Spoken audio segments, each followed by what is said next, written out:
All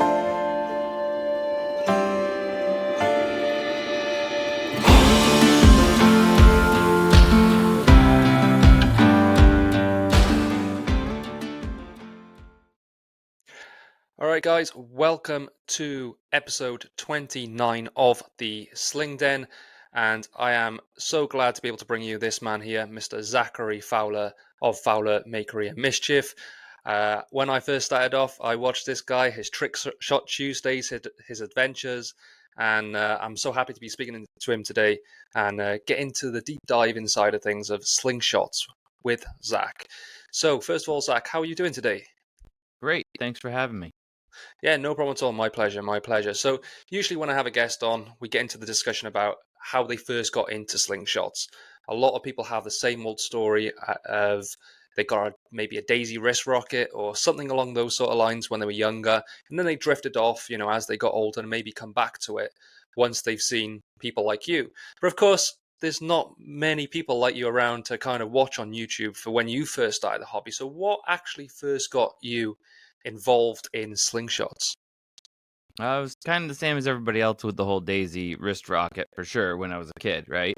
And dreamed of being like crack marksman with it and doing all this stuff, but it was not really designed for that so much. It took a lot of practice to be able to even hit the broadside of a barn with those things, especially when you didn't have ammo and you're just plinking with rocks. Um, so after watching survival shows, though, I kept like seeing this either people bringing big bows with them and trying to hunt and do all this stuff and never being successful, and because the opportunities were few and far between, and then you know watching like Naked and Afraid, and they'd pick all these single items that they could bring with them, a knife or a piece of rope or a pot or a fishing net, and like being very unsuccessful more often than not with those as well. And I applied for the show Alone on the History Channel, and my first thought was like, I'm gonna go out there and with my delusions of grandeur, be like Dennis the Menace. I'm gonna get a slingshot. And so I started Googling it and looking it all up, and I'm like, oh wow, they've improved over the years. There's flat bands, and there's this guy called Bill Hayes that can light a match. And if he can do it, then I can learn how to do it too. And I reached out to Simple Shot and like hook me up with some materials that'll last. They set me up with gum rubber, and I started carving my own slingshots. And I I only really practiced, for like the month or two before I went on the show, because Wow. it was all like a new idea to me. Like, hey, this is gonna be awesome. I'm gonna go out there and there's gonna be all kinds of wildlife, and I'm gonna shoot all kinds of birds and squirrels and grouse and frogs, and be able to put arrows on it and shoot fish and do all this stuff. And then I'm gonna eat all kinds of food, and unlike all these other people with their bows, they're gonna have nothing. And I built a really cool slingshot, brought it with me on the show. I used gum rubber, which, if you've ever used gum rubber, it's like the one of the OGs of rubber, and it has kind of like a 3-to-1 stretch ratio, Wow. whereas the latexes and things like that today have a 5 to 6 to 1 ratio, which it makes them so much snappier and more accurate. The gum rubber more resembled, it was thicker, it's pretty dense, it lasts a long time, but its thick and denseness of it made it perform a bit more like those old tubed slingshots, the daisies and things like that. So it was very jarring when you fire it, and that can throw off your aim and make it a little harder to hit things. But the longevity was what I was going for. I was planning on being there for like 3 months. That's what it was going to take to win.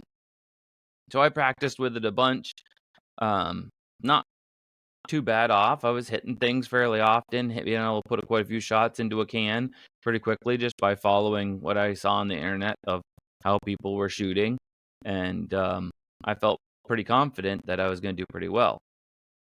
Get down there to Patagonia, and there's because that's where we were for our show, and they give us orientation, and we arrive at this ranch in Patagonia, and there is birds the size of chickens, just flying around in the tens of thousands. There's rabbits. When you go for a walk in the field, you kick up 7 rabbits every 10 feet you go. It was unreal, and my slingshot was burning a hole in my back pocket. I'm like, I'm gonna eat so well out there. Like nobody's gonna touch me. I'm like, I'm gonna be so well off.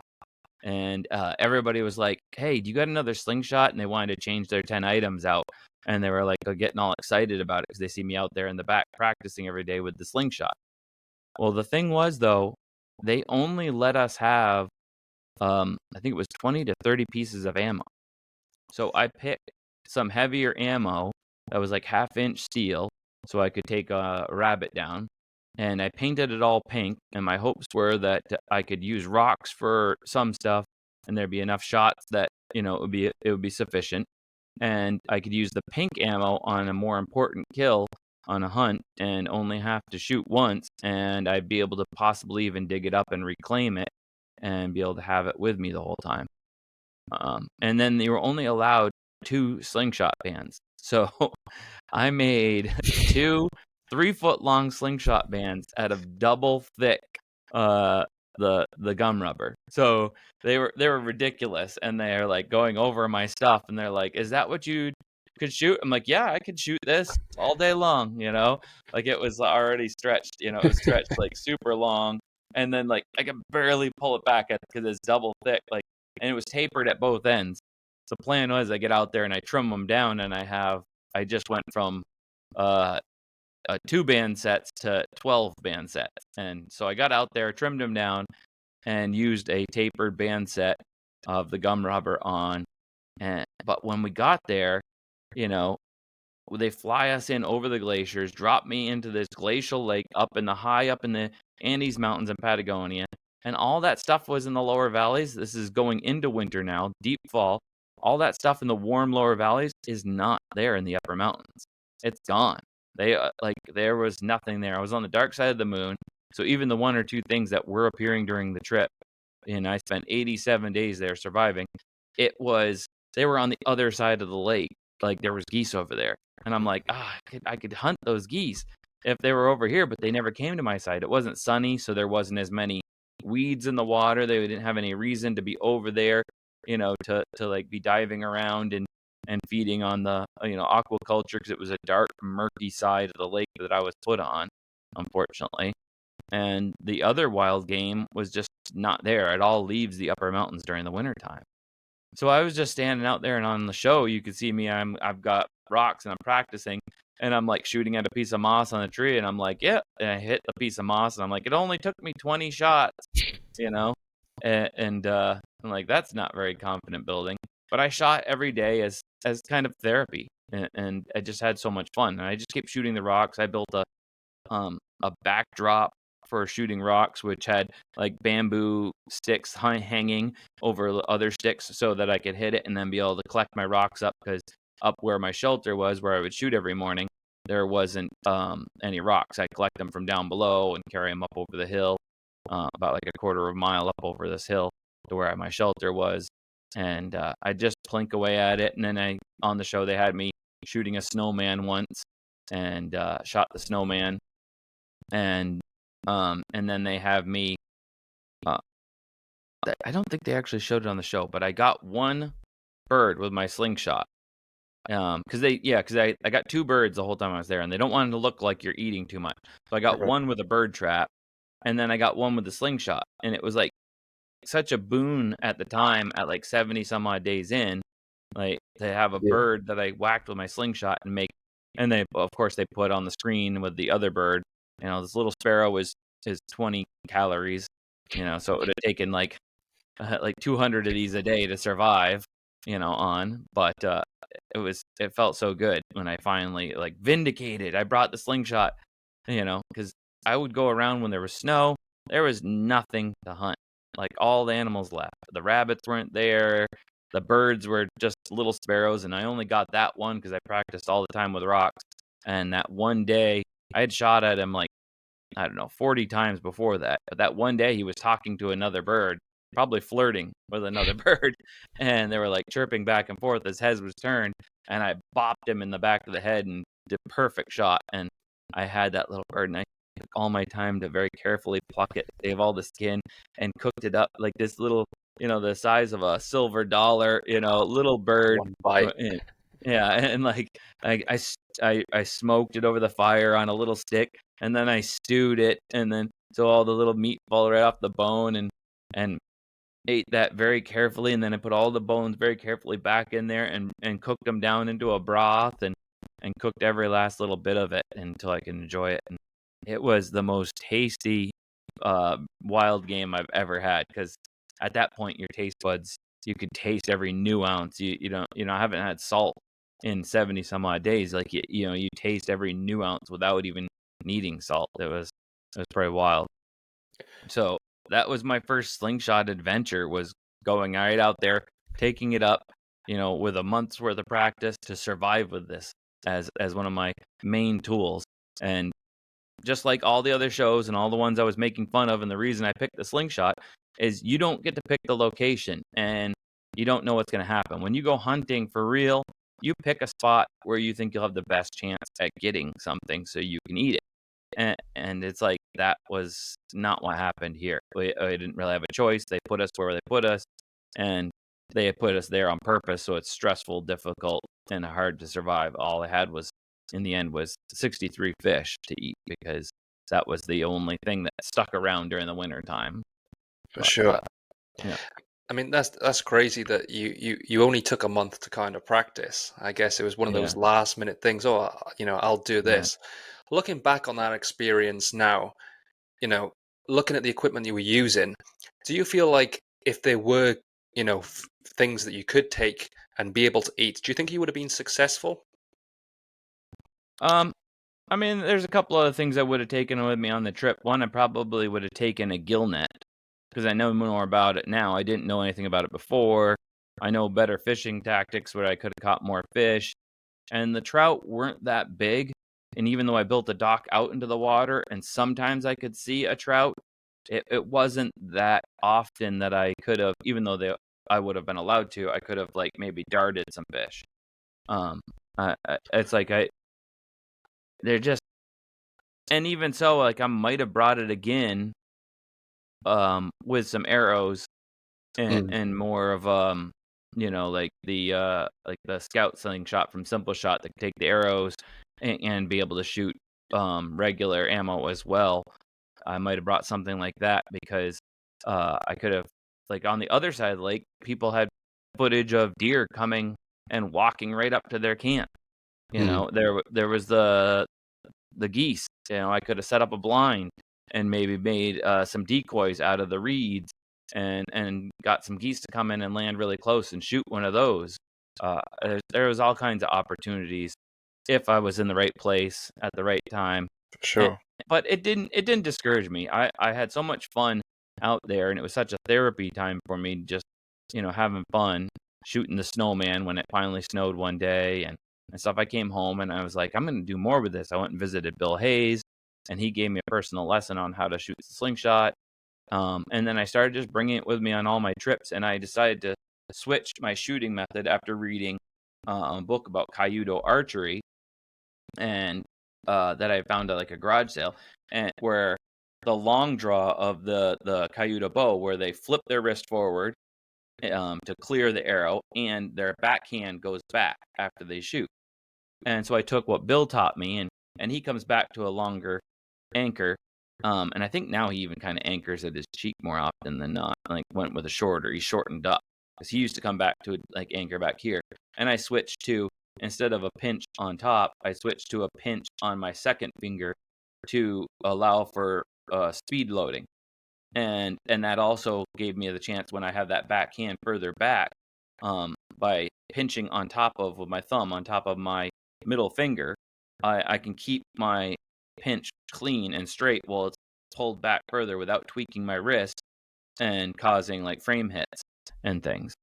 Um, and so then I started practicing in my kitchen, like just drilling at each distance. Like I started out at 12 feet, and I have all kinds of holes in the walls, because that drawing further meant I was tweaking at times, and I'd bounce off the frame and I'd hit the wall and put all kinds of dents in the walls. But after I learned the method, I combined the follow through with my front hand in the frame, and my mindset is I see the target, no matter how far it is, I'm pushing through the target as if it's right there at the tip of my slingshot, and I'm just pushing the target over. Whether I'm trying to put out a candle, light a match, punch a hole through a squirrel's head, it's right there, right at the end of the slingshot, and I'm just pushing it down, just knocking it down.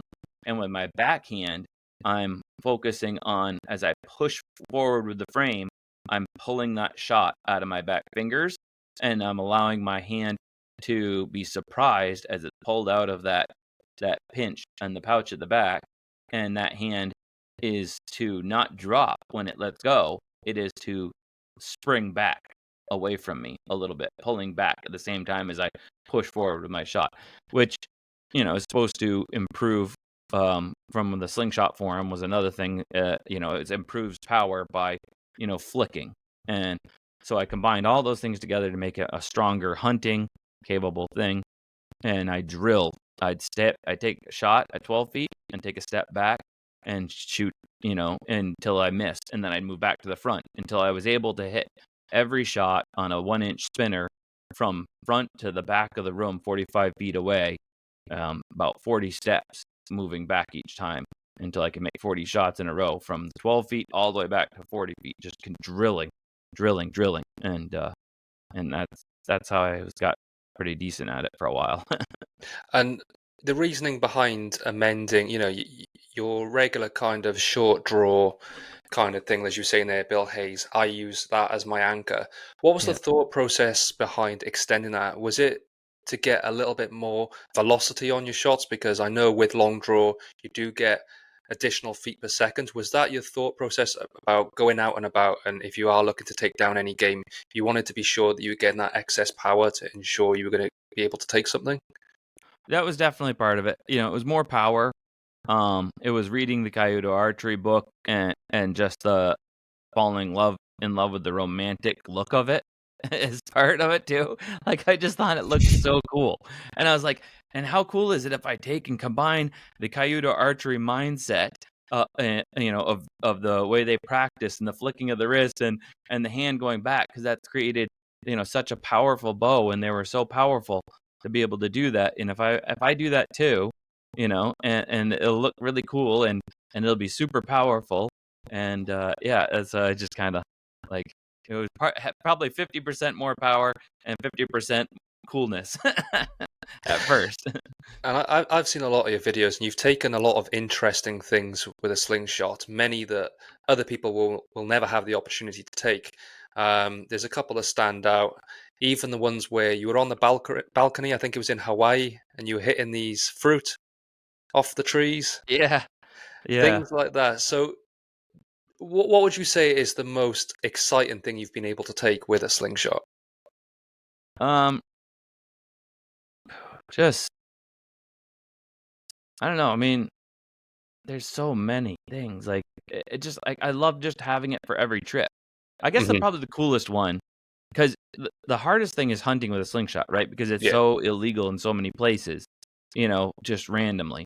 Like, not because they're necessarily targeting slingshots for being, um, illegal, but like it says specifically when you're fishing, you have to have a line and a hook. So when I was with Dan Walwack and I shot, we threw in his personal pond, I threw a piece of bread in, and the fish came to the surface for the bread, and I shot it with just a piece of 7/16 steel, and it was just like bloop, and it flips over, and I walked in and just picked it up. It was like, and then grilled it, and ate it. It was like that was cool. But then Florida, when we got to the iguana hunt, we hired a guide for the day because I didn't know where to go, and he did pellet gun stuff, and I talked him into letting me use the slingshot after he saw my videos and how accurate I was. And we went out there and I binked 9 iguanas and took home 9 iguanas. Like I, 2 of them took 2 hits to take down because they were big enough. But Hmm. every time I got him right in the side of the head, right where you're supposed to, and pretty much boom, took him down like one shot. You know, it was awesome, and it was like that was like the best hunting opportunity I've ever had, because like it's so few and far between that you can find a proper hunting, with prevalent lots of game that that was just so much fun. And at the end, he said, like, that was amazing. He's like, that I've never seen that before. Like, we go out with people with the air rifle, experienced people and whatnot, and they miss like half of the shots with the air rifles with scopes on them and stuff. And so I was like, we didn't lose a single one, you know. So it was pretty cool, and that was really fun. The rest of the time, I'd love to do more, but Maine doesn't allow you to, so I can only do it when I go on a trip. And usually, I manage to squeeze in one small thing, and sometimes it's just a small squirrel on a trip, or when I was in Texas, we did the 30-day survival challenge. It was like I got a rattlesnake with it, and I managed to get a possum, which was probably the biggest thing I've ever gotten with the slingshot, was the possum. So Nice. And what is it about hunting with a slingshot? Is it the pocketability, or is it the fact that it goes down to the old root? Something so simple as a Y shape and a bit of elastic has enabled you to take game. What is it that fascinates you about using something as simple as a slingshot? it's the challenge, and just the uniqueness of it. It's like everybody else is already doing all this other stuff out there in the world, and it's like I love shooting the slingshot, and it's just so much fun. I don't even care about um like, I'm not even a huge hunter when it comes to other stuff, like big Hmm. game. I'm gonna be getting more and more into that as time goes on, but, like, I like fishing better and slingshot hunting better than anything else. Like like, they have all this big game hunt things where you're like, oh, you get the big slam where you get a deer with your bow, you get a bear with your bow, and you get a moose with your bow, and you get of all these different species, and it's called the grand slam, and you get a big award. And I have these small goals of, like, I wanna get a squirrel, I wanna get a black squirrel, I wanna get a pigeon. I've gotten a whole bunch of pigeon hunting. That was the fun one too. I forgot Yeah. about that one. Was That was that in super. was that in the barn? Was it a Yeah, barn that you went yeah, to? Yeah. yeah, that was Nice. super fun. That was like, because they taste so good.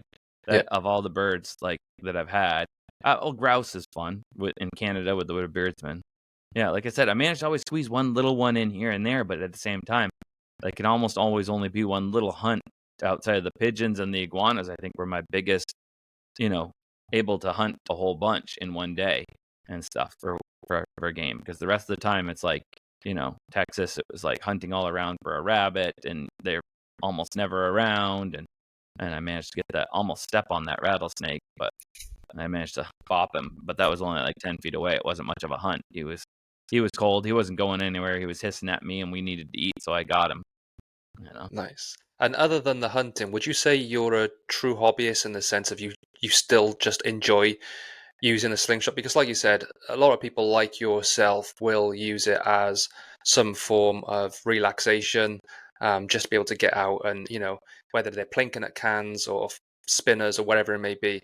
Are you a hobbyist in that sense? And talk a little bit about your collection. I know you've got a great connection with the Simple Shot. You've got your own frame. Talk a little bit about some of the frames in your collection and how you see it on the hobbyist side of things. I guess as time went on, I have a huge collection. I have a bunch of natural forks, and I still love to make a natural fork, and like, and try to, and I more often than not, I still bring back a natural fork from any adventure, even if I don't finish carving it. I have this dream of always doing way more than I have time for. And I have all these other slingshots, but I almost never shoot them. Like, I'll do it for, like, to introduce a new slingshot for Simple Shot, which we have like two actually signature slingshots. We have the Sparrow and the Hornet, Hmm. with them now, and uh, I've been shooting mostly the Hornet lately. I like that a lot because of its pocketability more than anything else compared to the Sparrow. It's like the Sparrow's a little thicker. I like keeping that in my pouch, and moving from one slingshot to the other tends to throw your game off. So Yeah. when you're good, I feel like more often than not, a lot of people, I've been seeing this over the years, like at East Coast Slingshot tournament stuff, people don't switch anymore as often. I remember when Moan Waller first, met him at the East Coast Slingshot tournament. He was like, every minute we were out there, he was shooting a different slingshot. Like, always, like, and all these people that are new, they're like, oh, I got this one right now, and I'm shooting this for an hour, and then they're shooting that for an hour, and like, it's like the fork gap distance, the the bands that are on them, and the height of the fork to where you're holding on different slingshots and the different grip. Like every time you change that, you gotta like sight in again and get used to it. And like I'm becoming more and more like I don't want to, like I almost resent having to switch slingshots, until I sight in at least. Because once you get sighted in, it's like it just becomes natural and your body just falls into a line and things. But I really don't switch and I don't pull any of them off my walls anymore. I've become less creative like that, at least. And I Yeah, still, and you know what my favorites outside of the Hornet is right now is my frameless. frameless. Yeah, like, unreal, like, I have so much fun with this because I don't always remember, I keep losing.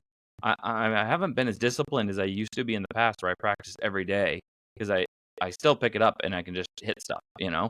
If I need to go hunting, I pick it up and I'm fine, a couple extra shots and I'm tuned in and ready to go. But, the frameless, it's on me, and so, like, somebody'll be like, "Oh, can you hit that?" I step out of the bank, I wanna shoot that leaf off of a tree, a pine cone off of a branch when we're on a hike, whatever it is, it's like, boom, it's right there, it's on me, pop it out, and boom, shoot it. And so it's always with me, and that's become one of my more favorite. And the ammo I keep inside my survival belt, so there's a little pouch inside there from Wazoo, and I have a good string of 3/8 ammo, and I'm ready to rock it at any point. Nice. And I think, you're right. I was certainly like that when I wanted to try out loads of different frames, especially when I was new to the hobby, right? Because they all look so different. Even though they're a Y shape, you get handed frames, you get some built for the pinch, some built for the brace, and then you got maybe guys like yourself, or there was Can Vandal, or there was others, and they were showing out all these different frames, and I was like, I need to get one of them, I need to get one of them. But for the last year, I've used one frame and one frame only, and I've purchased another one. It's exactly the same. It's just a different color, Yeah. just so it gets me new. But What is it that you got? I've got the Mustang by John Jeffries. Yeah. So it's exactly the same measurements, dimensions, custom built to my spec as Yes. the other one. Um, but Nice. it's because I know I can shoot it. I can shoot this frame out of the box because it's exactly the same. But I would struggle now to go to anything else. And Yeah. when we talk about frameless, how do you ensure that the width is the same? Because, like you said, when you change the fork width, it changes your shot. So I've never used frameless. I don't know whether I ever will. But Yeah. how do you ensure that you're kind of zoned in and you're able to have the same kind of pinch to ensure the width is the same each time? I don't know. It just Is it happens. more I guess muscle instinctive? memory? Like, Right. yeah, because it doesn't seem like when I shoot this to switching to like a couple times I have been using it, right? And I think my fingers probably just kind of go to the same width each time for the most part, right? Um, and there's been a couple times where I was cruising along the other day, on the pirate ship in part of that adventure, and I was like plinking at a can. And I'm like, forget this. I put the frameless away, went down and grabbed the Hornet and came back up, and I was like, boom, shot the can before it floated out of distance, and I ended up hitting it at one of those times that like I hit it not that far off, like, 40 feet. And then there was another time it was like 65, 70 feet away. It was getting further, and I hit it and sank it and stuff, if I remember right. But, or maybe that was a different can. But yeah, it was just like, I was like, while the boat's going up and down at sea, and I was just like, oh man, that felt so good. And it's like, so I don't think it throws me off that much switching between the two. Maybe because they're so different, like the muscle memory, just it builds its For own sure. separate logging of what's going on in your mind or something. But yeah. Nice. And, we have to touch on your YouTube channel. Talk a little bit about, did you have a goal in mind when you first created? Was it a vision that you had on what you wanted it to be about? Because, I know from my own experience of watching yourself when I first got involved in the hobby, and I can count how many people I've spoken to, even in the UK, where they said, you're one of the first people that kind of got them involved in shooting. One, what was your vision? And two, how does it make you feel knowing that you've got so many other people involved in the hobby? Yeah. When I first started out, it was, just I made a couple of silly slingshot videos thinking that like uh, I think it was like if you look at my oldest videos, it was like uh slingshot that blowing up stuff or something. I don't know, kaboom or something. I called it. It was I can't remember now exactly, but it was silly. And I thought for sure when I came back from Alone and I had made that video just before, like, oh, it was gonna be, I'd have 1 million views because it was so entertaining myself. And so I think I was like more entertaining myself with everything I did. And that was kind of my goal. I was like, I'm gonna make videos about what I want to do when I want to do it. And I stated that in one of my earlier things. That's like that was my goal, you know. And it still is my goal, like just to have fun and to share it with everybody. I'm not trying to like sell a slingshot or to like turn everybody onto it necessarily. It was for me to have fun and to make something beautiful and share it with everybody so that they could be encouraged to get outdoors. Like we don't ever do on the YouTube, even though they pay a lot, we don't ever do video game sponsors Mm. and stuff. I mean, if somebody ever came out with a quality video game that like you learn stuff, maybe I would do that. But like like Oregon Trail with real survival tactics, you Yeah. know, something like that. I might have to do that someday. But um, with a slingshot and definitely be involved in it. And That could be like the duck hunting moment. and when you find out that, you are behind many people kind of being involved in the hobby, how does that make you feel? It got to make you feel good, right? Because I mean, Yeah, like I haven't been around too long. I've had a few people give me some compliments on, they enjoy this and they do that, and that makes me feel good. You must feel great with the amount of work that you've done to kind of bring the sport forward because it is a niche hobby. There's not, you know, hundreds of thousands of people out there shooting. So, being so well known within the hobby, how does it make you feel knowing that a lot of people have got started because of yourself? yeah. I guess I don't give it that much thought in that way, but like the best moments are like when we're at like East Coast Slingshot tournament, and the kids are shooting, and I get to just spend some time with them, and like we started shooting, or somebody's like we started shooting because your video, and I'm like that's awesome, and then like getting to shoot with them and just to encourage them, like hey, these kids, I just saved them from brain rot, from like that's pretty awesome. Like Yeah, they're shooting their slingshots and they're not on their phones. Like, oh, that's great, That's a good yeah, feeling, right? And adults too. They're getting out there, they're buying slingshots. Every one of those ones that we sell on a website is like it goes to somebody, and more often than not, they're out there shooting it. So they're doing something with that's real in the real world with real value, and just bringing real life to their whole home and their adventure. So that's pretty awesome. nice. And what does the future hold for you? What do you think you're gonna do, particularly with slingshots in the future? Have you got maybe any trips, or is there anything that you've wanted to try for a long time, but maybe you haven't been able to? Is there anything on your wish list of slingshots? There's nothing huge in particular. I've been spending less time with my slingshot than I'd like to, so I do kind of want to get back into that. But I'm trying to pick up some more hardcore bow shooting going forward too, which I think will probably only translate into like getting frustrated with the bow, because that's why I picked up the slingshot in the first place. Because I used to spend, when I bought my land before Alone and all that stuff, I spent all kinds of time making wooden bows, and then they would break, or they would not be all that powerful, or they'd be good, and then I'd make all these really fancy arrows, and then I'd go out and I'd shoot them and I'd lose them. And slingshot shooting isn't like that. You buy a frame, you learn how to make your own bands, and you make a catch box so you're not wasting all of your ammo, and it costs you almost nothing for the Yeah, hobby.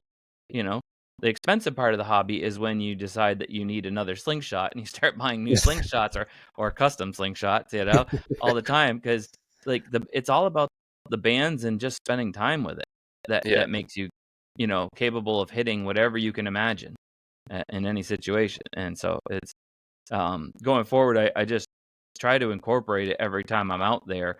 I'm trying to be more fastidious about, keeping it in my back pocket, because I miss opportunities a lot because I get so busy. I really love fishing too. Like that's one of my favorite things. And doing the fish prints like we've been doing on the YouTube channel and making beautiful art. And so I've been getting older. I've been like, my adventure has been changing a little bit. We do a little bit less of the surviving thing. And when we do less of that stuff, then there's less opportunities, you know, to shoot the slingshot like as, obsessively as I did before. I still got it, but I don't think right now if I was asked to light a match, I could do it. Um, not like Bill Hayes, like he still practices like so much and still wins most of the East Coast slingshot tournaments or places right there at the top every single time. And I've kind of backed off from placing, within the top 10 maybe, each year. But this last year we were pretty busy and I ended up actually even skipping. But I do intend to make sure I get back on it and keep up with it and try to be out there and doing more of that as the years go by and stuff. I haven't no super targeted hunts right now or anything, but just trying to always include it and have fun because I still, man, it's one of my favorite times is being out there shooting a slingshot. Nice. And I guess it's a little bit unfortunate for yourself with, maybe where your adventures are taking you at the moment, not being able to shoot the slingshot as much as what you maybe want to, but at least, your catalog of YouTube videos are still there. So, it's there for everybody to see. They'll always be there. And it's, even there for you to kind of look back on. Maybe when, you're a lot older and maybe you can't shoot a slingshot anymore, you've still got all those memories there of all the Yeah. adventures you've been on with a slingshot, right? That's got to be a good thing. Yeah.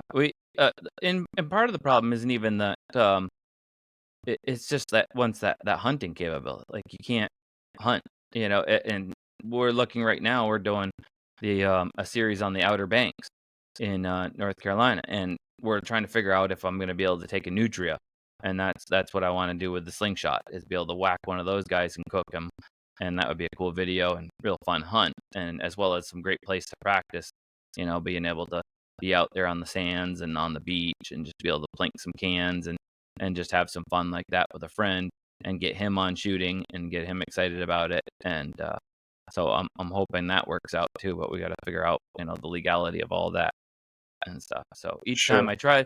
I try to incorporate it, and we get to a little bit here and there. Just it's not the trick shot Tuesdays probably won't be making a comeback. Just standing around shooting and coming up with silly edits for it and stuff like that. We've moved a little bit away from that. That's all. Nice. Nice. Well, hopefully you do get to shoot a lot more often. I know a lot of people like to see it, but we have got some questions for you.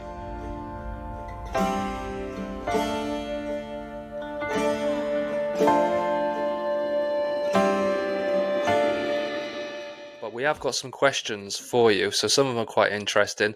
There's no rude or offensive ones, so that's always good. So we'll just get started and take as long as you please with each one. Sure. So I've asked each member to only ask one question. We had a lot of people trying to be greedy, so we'll start off with the first one by Donald Mike Gideon.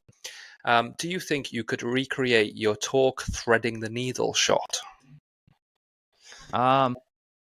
Probably not today. Maybe with a week's worth of practice. Like I said, like late in the match is like out of my grip right now. Like on a just yeah. I need to practice up again if I'm gonna get that kind of thing down. No. It is a different thing too. It reminds me of that. There was a story about an old Native American, not that old, but a hunter, like back, I don't know, like 50 years ago or whatever. And they talked about how he couldn't, they go practice shooting with him, and he, couldn't hit the broadside of a barn, but they go out hunting and he can't miss.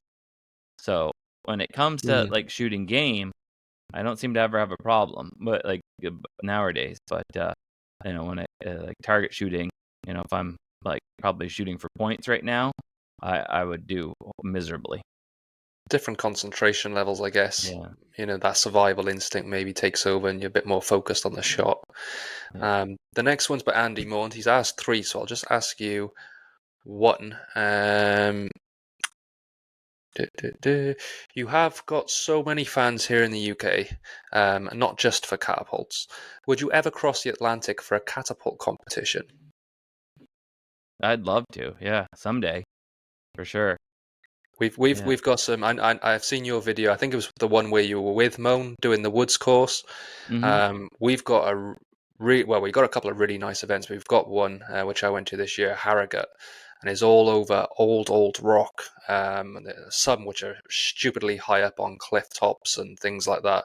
It's a hunting simulation course, but I can't remember. I think there was 70. I want to say 75 targets, but it took Nice. about 3 hours to do the whole woods course. It was insane, but it was great. Like it was That's really, fun. really good. The next one, Ben Horton. When you was in Alone, you didn't get a kill with a catapult. I know you said earlier you did, so we can answer that. Yeah. But do you regret using one as your item? And if you could go back, would you swap your item? If so, what for?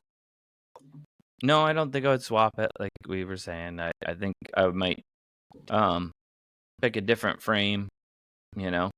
Might try to because another thing that happened while I was out there is I was baiting with gills, and I put a camera on my bait at the end of this little dock I made out of sticks that allowed me to get out by the weed line where the trout were more, right? And I on the GoPro later I played back some of the footage, and you could see the fish without the spring set like some of my other sets have.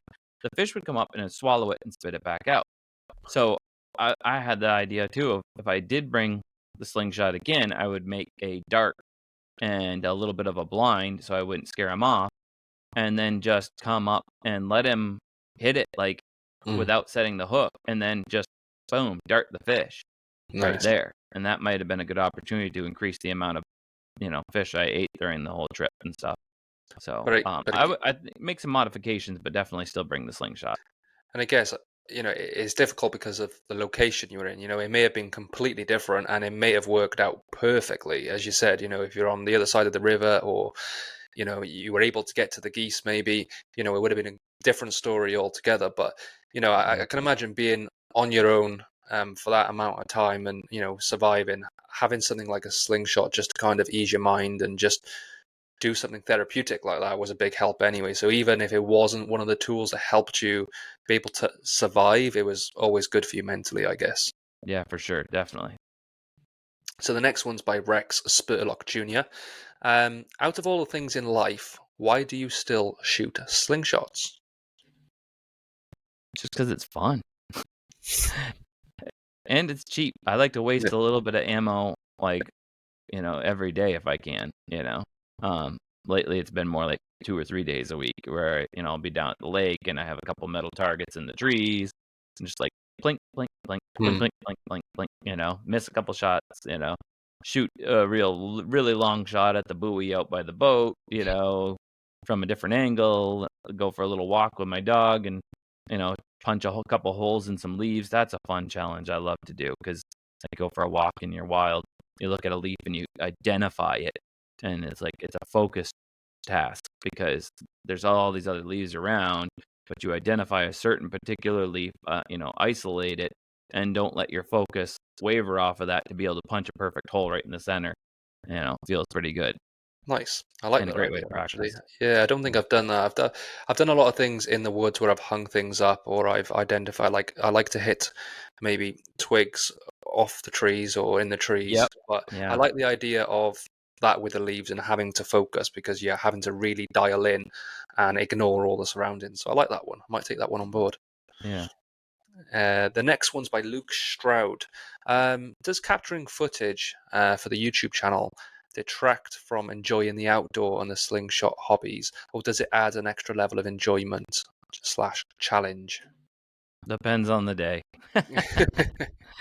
Sometimes I hate picking up the camera, and other times it's like, when I have a goal in mind or a cool target, kind of like we brought up with Greg and I shooting the fruits off of the tree. We can't reach them, we can't get to them, we can't get a ladder up there. They're out over the ravine and they're unique.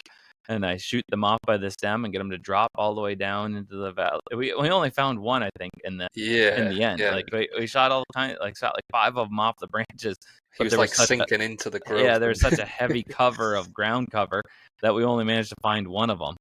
So that was just fun. Yeah. it's capturing those things as well, isn't it? It can be a hindrance, but if you didn't have the camera rolling, be like, man, I wish I got that on camera. That's what the hardest part about is like hunting. So like sometimes it takes me so long. Like the iguana one was super easy. You just had the camera pointed at them. There's so many of them that I knew it wasn't a big deal if I didn't get me shooting and the hit every time. So sometimes it was on the iguana and sometimes it was just on me and you could barely see the iguana in the background. It's not a big deal. Like I've been trying to design like a some sort of a GoPro-y type thing where I have maybe the Insta 360 on top and then a GoPro with a zoom lens on it for the game. And because it's like So you get carrying around the big camera stand like I did in Florida, and then you set it down. And then by the time you get that set and you get that zoomed onto the squirrel and the GoPro on a flex arm pointing towards yourself, and then the squirrel runs off. And you're like, yeah, not so without practical. having a cameraman, it's like it's a lot of work to get that out of a hunt. Slingshot hunts aren't usually, I don't think ever been like sitting in a blind and setting up all your equipment and just like, and then you wait for your shot, right? It's always Yeah, on the spur of the on the moment. So move. Yeah, filming it is a pain in the neck, but it's pretty satisfying when you're able to share that. So it's worth it. for sure. And the next one's by Tony Acoli. You always have awesome adventure videos. So with just a catapult as your means of surviving, what country would you like to do it in, and what game would you like to hunt with the catapult? Oh, that's a good question. That's something I haven't thought of. I mean, after getting the iguana, I didn't have all that many other. I guess something fun would like I wanted to do a 30-day survival challenge like South Africa, and I feel like there's Interesting. Yeah. probably a lot of opportunities there. After watching Air Arms SA, there was lots of um, you know, little groundhog type things and stuff like that that are pretty good size. So I think would be pretty good. Um, you know, going after those ground squirrels in Canada, those are pretty great little targets and tasty too, you know. Um, so either somewhere out west, but like South Africa with, you know, something like that, and then maybe even some, wild boar or something that you could have a blind set up closer to and bait in and be able to shoot them with a sling bow would be pretty satisfying. I think is the Nice. goal. That sounds interesting. Yeah. Jay Green, the next question. Massive fan of Fowler's Makery and Mischief. My question is, what was your favorite or most challenging trick shot? Oh, the most challenging one was being on TV with Snoop Dogg and trying to shoot the card out from between that thing. That was so disappointing. Oh, I like they wanted me to win so bad. I almost felt like some bit of it was a little bit of a setup, but I don't think it necessarily was. It was just a loose premise for the show because they put two people randomly against each other. Me against a monster truck driver, and I go and I shoot all my cards down, which were in diminishing sizes down to like a inch and a quarter card playing card as like the build up, and then I have the two bottles, and I got the soda in the top, which is just flat brown dyed water for this, and then I put my card in between, and I thought I had it all figured out really good. I picked those kind of plasticky cards Hmm. because it seemed like um with the setup of the trick and the time and the filming, all the angles that a regular playing card, if you put it in between two bottles with the soda on it, it can kind of sometimes get wet, and then it gets stuck in there, and like you hit it and it spins it around and the bottle falls over. Sure. And so I set the whole thing up and I had practiced it, and I kept shooting a card side on in the practice room, but then I had to wait for 8 hours in the practice room and then eat the junk food that they brought us for lunch. And it was kind of like airplane food in these little trays by a company that's made, and you're waiting in this room, and everybody else is doing their thing and stretching, and there was the yoga girls there that do shooting a bow upside down with their toes, and there was all these other people doing all this stuff, and then you get out there and there my heart starts pounding out of my head, and Snoop Dogg's right there, and um uh what's her name that plays Ahsoka Tana in Disney. She was telling us about that, but she like couldn't tell us. She's like, if you guys like Star Wars, we got something new coming soon. And so like at the time, and it's like during COVID, we weren't allowed to like just go out and wander around. Sure. It was just after that, and so like they're keeping us all crammed in from the hotel to there, and it had already been like 2 weeks of all this prep and stuff, and I'm there, and it's like it was ridiculous amount of stress. and I hit the card, and it just jitters. Like I skipped it over the card. And so I'm like, oh, it's a little hard to see in here. I like gimmicked it up a little bit. Let me just take my gum and put it over on the end of the card. And then I shot the gum off of the end of the card and Snoop, and then I missed. And they're like, well, we gave you basically we gave you 3 tries.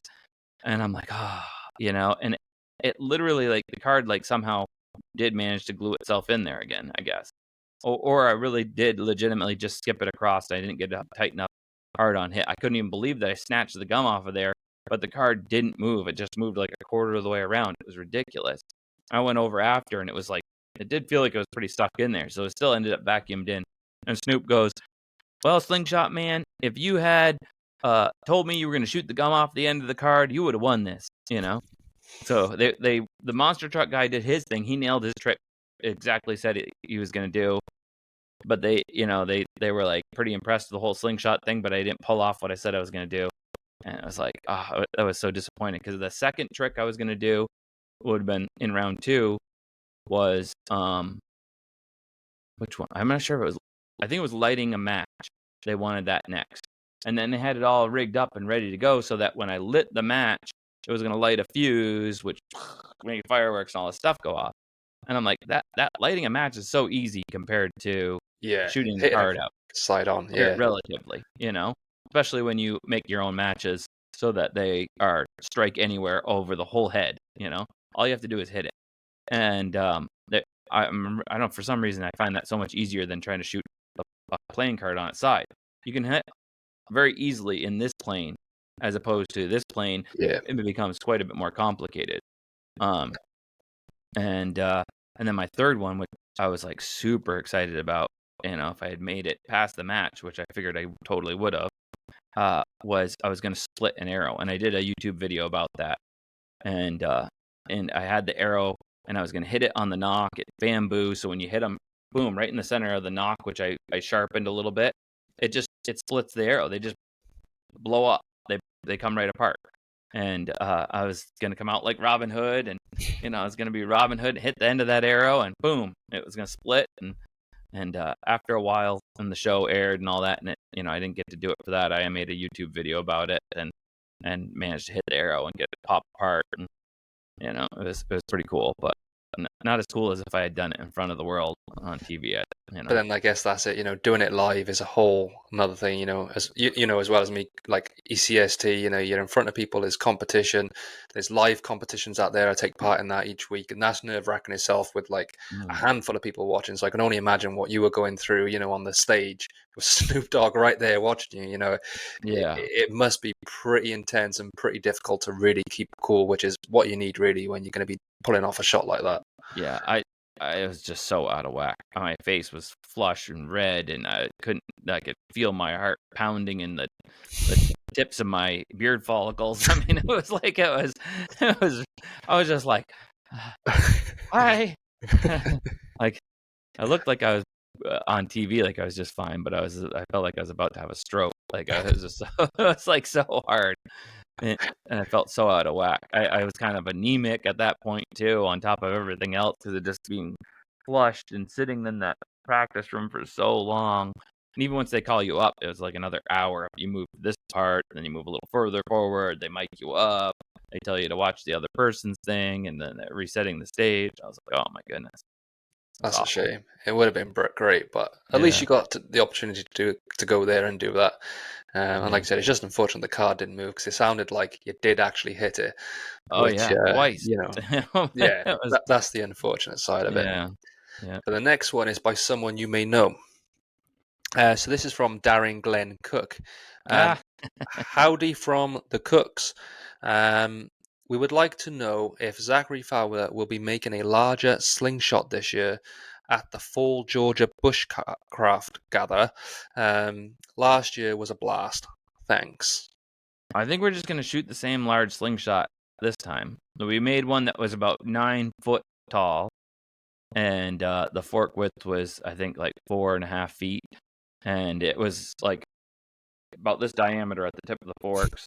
And I had triple TheraBand, and we used an electric drill winch system to haul it back. And so we're going to try to get some other stuff to punch some holes through and bang it up pretty good, bang some stuff up. And we saved it there, and we're going to use the same one, and everybody was signing it and stuff. So we'll set that up in front of our booth. And so if you are in the U.S. or want to fly over, come to Georgia Bushcraft. We're going to be down there and be having fun, shooting slingshots and doing bushcrafty stuff and giving away things and just hanging out and teaching some classes, stuff like that. Yeah, we did want to do a bigger one, and we signed up with the Guinness World Records. And it costs $10,000 to have the guy come to evaluate your Guinness World Record. Wow. No, I did not know that. That's insane. I did not plan for that. So I'm like, that's not in the budget. You can still do a Guinness World Record. And then you submit the video, and if it follows all the guidelines, then they will send you your plaque. And I really wanted to do it. So we signed up for like a whole plethora of slingshot stuff, right?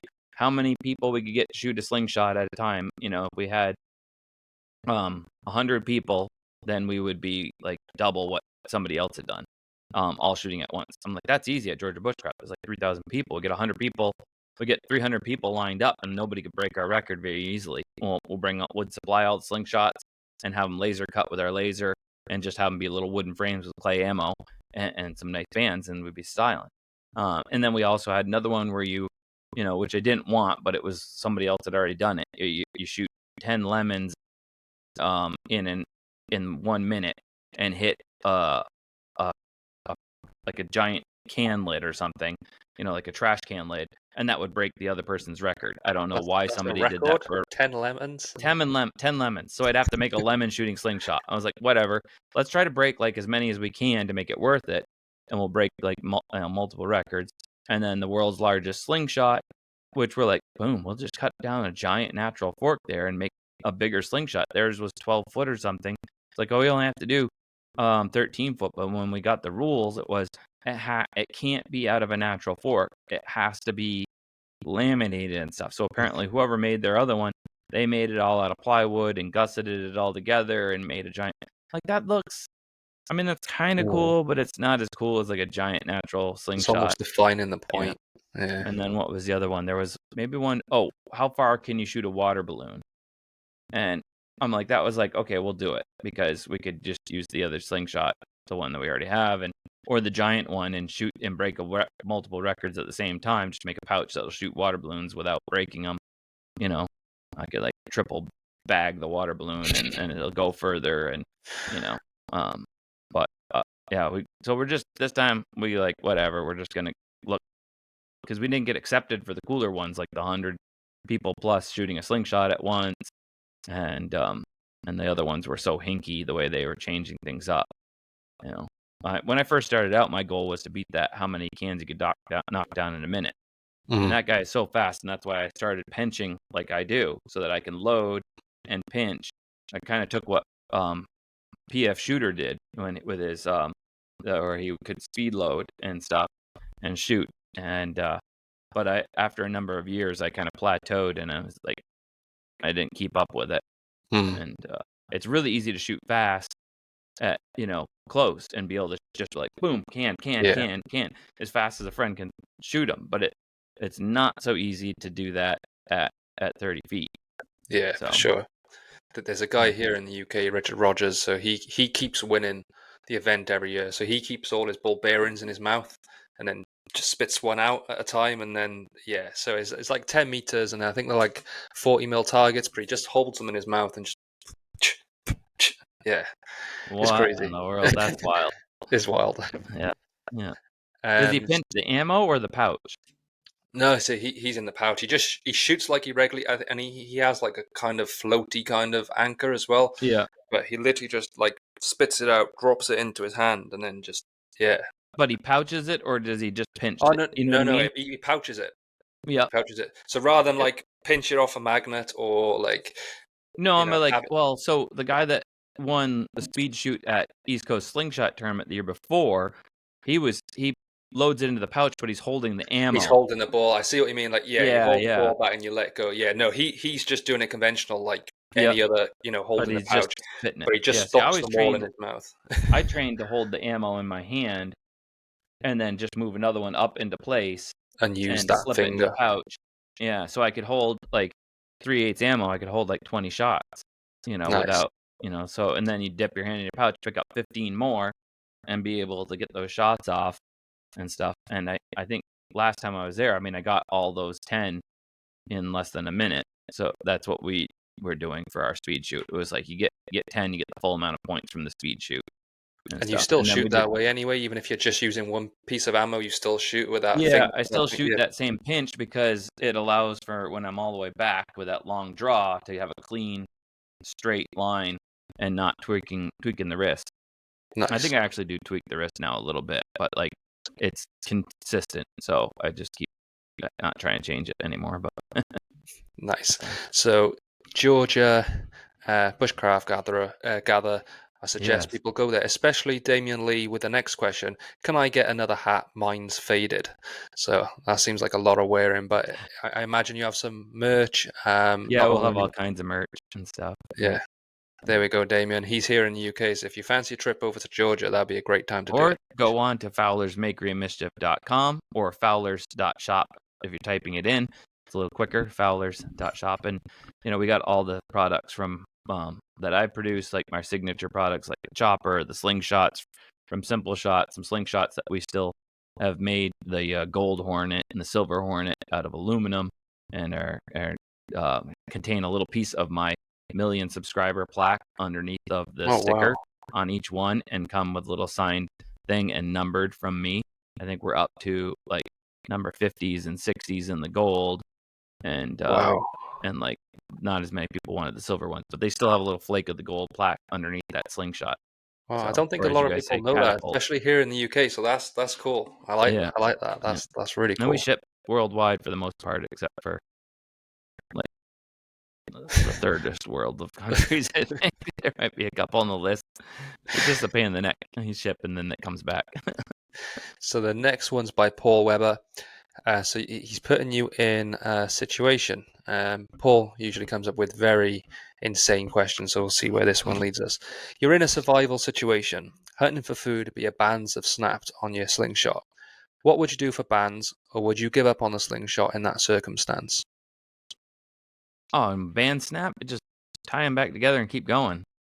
You There know, we go. I mean, naturally bands will slap, right? They snap at the pouch more often than not, Yeah, and then so you can retie them on, just trim them a little shorter, and that's annoying to have to learn to shoot shorter.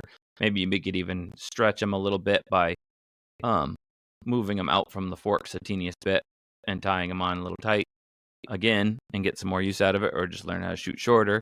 But, and even if they broke in the middle, I think I'd still figure out, I'd just maybe make it shorter and just use it as a snappy slingshot. Because if a slingshot opportunity comes along while you're out surviving, you don't want to yeah. miss it. Especially if you're long draw. I mean, you could probably just shoot short draw. I mean, Yeah. that'd be Yep. pretty cool. And when I shoot short draw, which I do with my speed shooting, it's usually tubes. So I would just be more of a quick, reactive type shooting that I would do. And yeah. Nice. The next one is by Jesus G. Ramirez. If you could attend another tournament other than ECST, which one would it be and why? And who would you like to shoot against 1v1 at the tournament? So I know you shot against Nathan Masters. I've seen that. That was hilarious how you put the good, the bad, the ugly in there and, Yeah. made it a nice kind of cinematic scene. But Quite is the there anyone showdown. else? Yeah, yeah. Is there Yeah. anyone else you'd like to go against? And is there any other tournaments you'd like to attend? I don't really think about it like that. Like, I guess, like, I just there to have fun.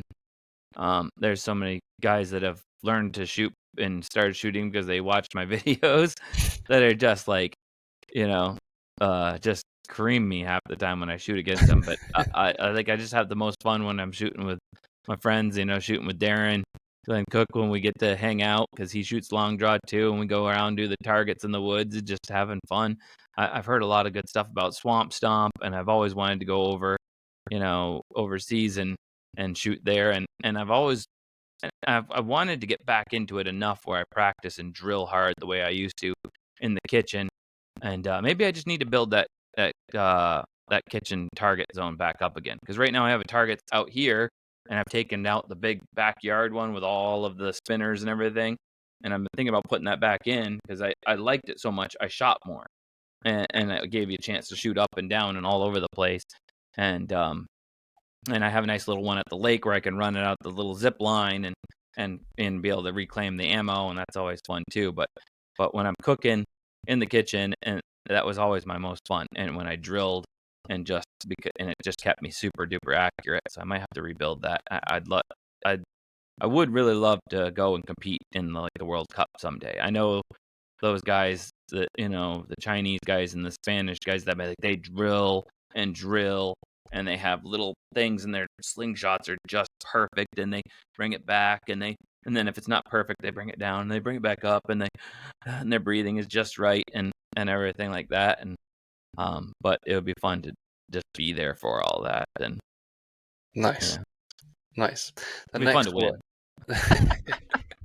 The next one's by Cliquey Catapults. Do you think they'll ever do an all winners alone? They brought it up several times, and then not so much over the last couple of years. So I don't know. They kind of became.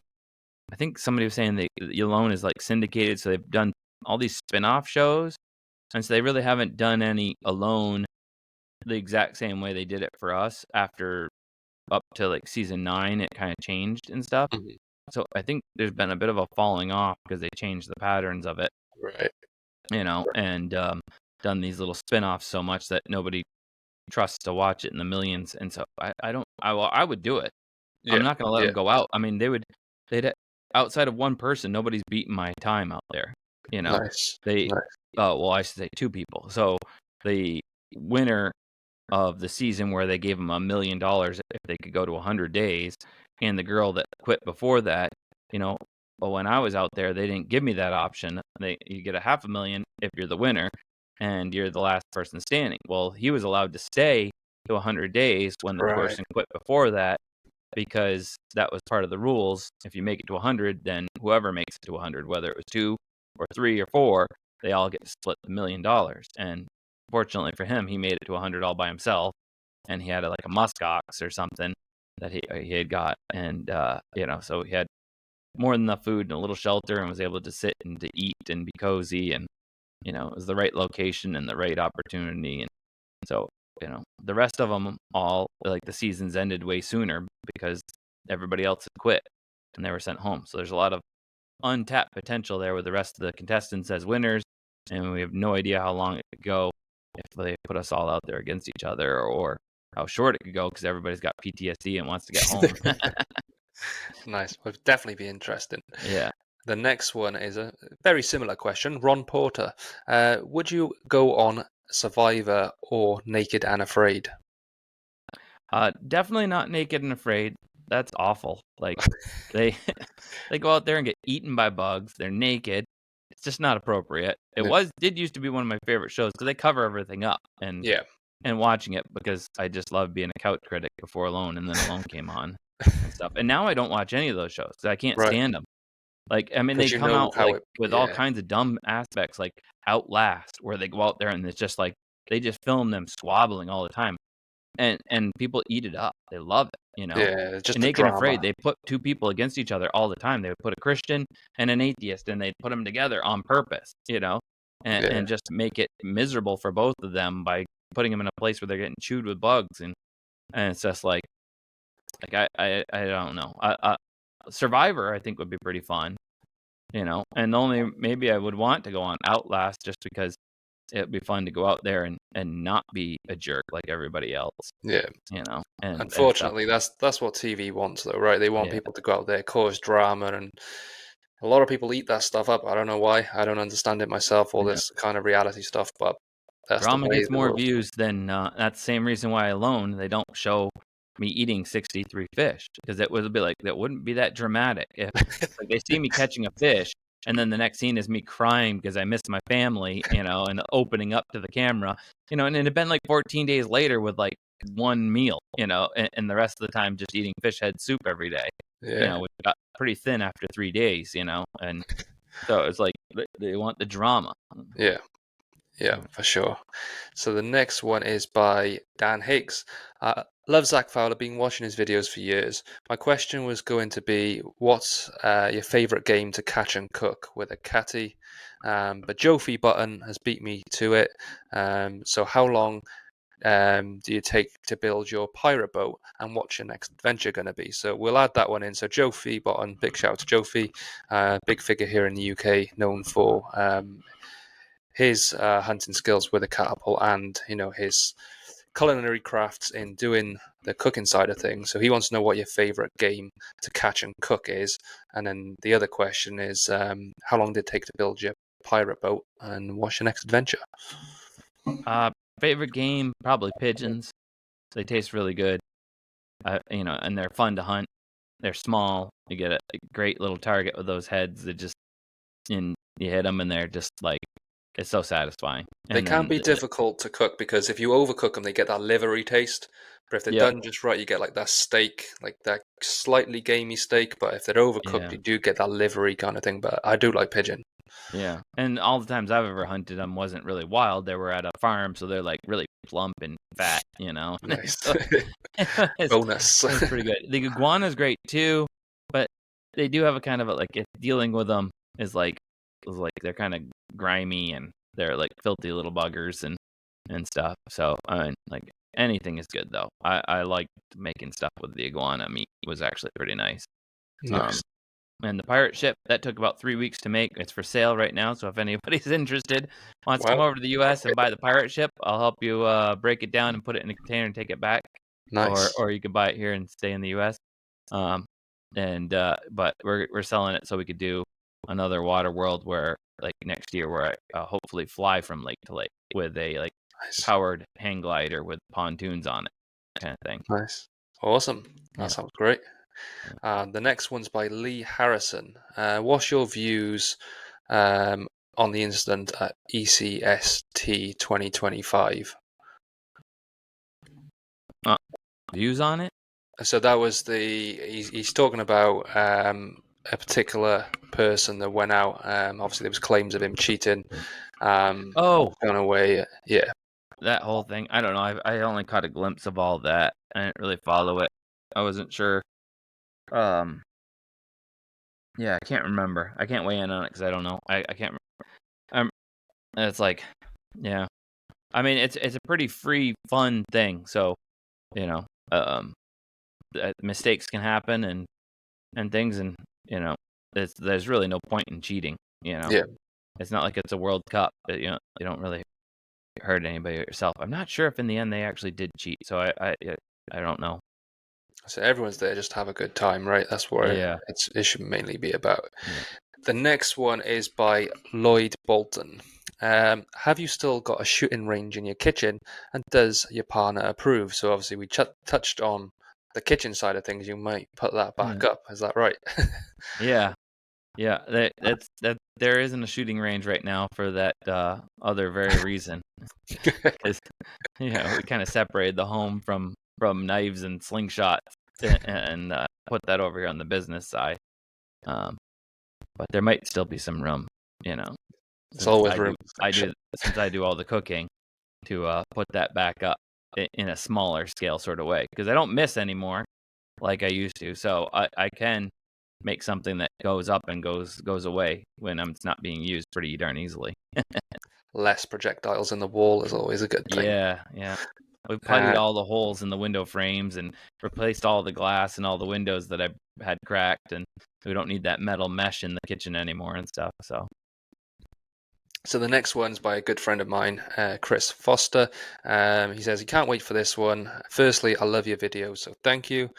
Um, if you could take part in Alone again, do you truly believe the catapult would be a good tool to take again? And if not, what would you replace it with? So we've had a similar question, but yeah, you know, it all depends on the location, right? You but know, you don't know that ahead of time, right? Is that just you one thing do, that you do. Oh, you You do. know the Okay. Okay. location, but you don't know the exact spot at the Ah, I got you. location. I got you. So the Right. problem with Patagonia is like they take you to the ranch, there's all this stuff, but then in the upper mountains it's different. They give you a briefing preparing you for what's possibly there, but it didn't, it can only prepare you just so much, you know. Sure. So, I got you. yeah. And the last one is by another friend of mine, Phil Gaunt. Clips or wrap and tuck? Oh, was he asking clips Yeah, or yeah? would you rather the clip Wraps, systems or wrap and tuck on a wrap frame? and tuck. Yeah, Yes. I do feel like we gotta like do a redesign on the Sparrow with some quick clips though, because people like it, but I think I've also, people do get frustrated with it as they're less, more people are handy capable than I they mean, used they are. to be. It is a lot more Yeah, kind of fiddling around, but I just prefer wrap and tuck. I don't know why. yeah, I find like I get a nice, clean kind of view on it. I don't know. It might just be like a placebo effect, but I just like the yeah. wrap and tuck. I have notchless slingshots, right, with all of my forks or, so I always grip up around the fork. Right, So like my the feeling of the rubber, of the wrap, which I do a heavier wrap material. I use slingshot band material for my wrapping. I don't use the small floss that right. usually comes with bands nowadays that so many people have moved to. So I like that feel of those, and sometimes I'll even redo them so that okay, that feels right against my thumb and that feels good against my index finger. Now my grip is just the way I want it, kind of thing. Nice. Yeah. Awesome. Well, that's all the questions done. And, first off, thank you so much for doing this. It's meant a lot. I've had a great time chatting to you, but I want to give the mic over to you for any kind of message, anything you want to leave with the viewers or the listeners, anything you want to say out there. I'm sure all their ears are wide open right now. Yeah. If you know, get yourself a slingshot. If you don't got one, get out there, have fun. If you're listening to this and you've been shooting, don't get discouraged. If you're like practicing your technique too much, sometimes you start getting further and further off. Just look at what you're trying to shoot. Focus in. A lot of time I think missing is about focusing. People are focusing on all the different aspects of it, and you need to focus in on the most closest point, the smallest thing, and just know that it's right at the tip of your slingshot and let her rip and just have fun with it. And yeah, if you like watching good content that's clean, family friendly, and is as much as honors God with our life and our adventures and relationships, then check us out at Fowler's Makery Mischief on YouTube or the Catch and Cook Kitchen for the cooks of all the stuff that we, don't end up cooking during the bigger adventure. We do have a kitchen cook of each of our other adventures. A lot of times on the Catch and Cook Kitchen channel, and if you need a slingshot, you know where to get them. You can get them on our website, fowlersmakerymischief.com. So, Awesome.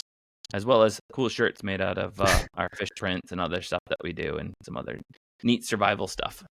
Awesome. Perfect. Well, you got all the links there, but I'll also put them down in the description just so you can be sure to go and check them out. And yeah, I've got nothing more to say other than thank you. This has been fantastic. And I hope you have a good rest of the day. Thanks for having me. Awesome. Take care, man. All right, cool. Thanks.